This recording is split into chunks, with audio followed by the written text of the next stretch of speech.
আসসালামু আলাইকুম ওয়া রাহমাতুল্লাহি ওয়া বারাকাতুহু। প্রিয় বন্ধুরা কেমন আছেন সবাই? আশা করি অনেক অনেক ভালো আছেন। তো বন্ধুরা আজকে আমরা যে টপিকসটি নিয়ে আলোচনা করব সেটি হচ্ছে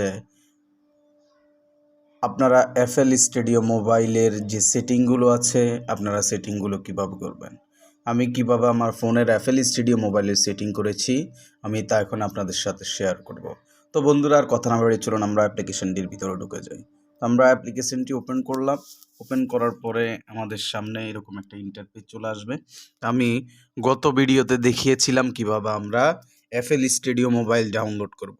তো আজকে আমরা যেই সেটিংসগুলো দেখাবো আপনারা এভাবে করার চেষ্টা করবেন, তাহলে একটা ভালো ধরনের আপনার সেটিংস পাবেন। তো বন্ধুরা আমরা সেটিংসে চলে আসলাম। সেটিংসে আসার পরে আপনারা দেখতে পাচ্ছেন এখানে আপনাদের এনাবল অডিও রেকর্ডিং এই অপশনগুলো এগুলো আপনারা অন করে দিবেন। এখানে আমি দিয়েছি যে মাল্টি কোর প্রসেসিং, এটা অন করে রাখবেন। তারপরে এখানে যে ইয়েটা আছে এটা ২ নম্বরে রাখবেন। সাউন্ড মোড যেটা এটা আপনারা এখানে ২ নম্বরে রাখবেন। আপনাদের ওখানে এরকম থাকবে না, ঠিক আছে? তারপরে বন্ধুরা আবার আপনারা এখানে কন্ট্রোল সাইজ ১০০% রাখবেন। তারপরে আবার এগুলো দেখে রাখুন এনাবেল শর্ট নোটস এগুলা, তারপরে enable sharing files with device, ঠিক আছে? তো বন্ধুরা আপনারা এগুলো দেখে রাখেন। ডিসপ্লে এগুলো আপনারা কি করবেন, এনাবল করে দেবেন।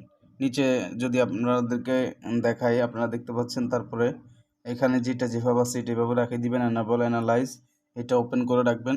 লাস্টের এটাও অটোমেটিকলি আপনাদের এখানে থেকে যাবে।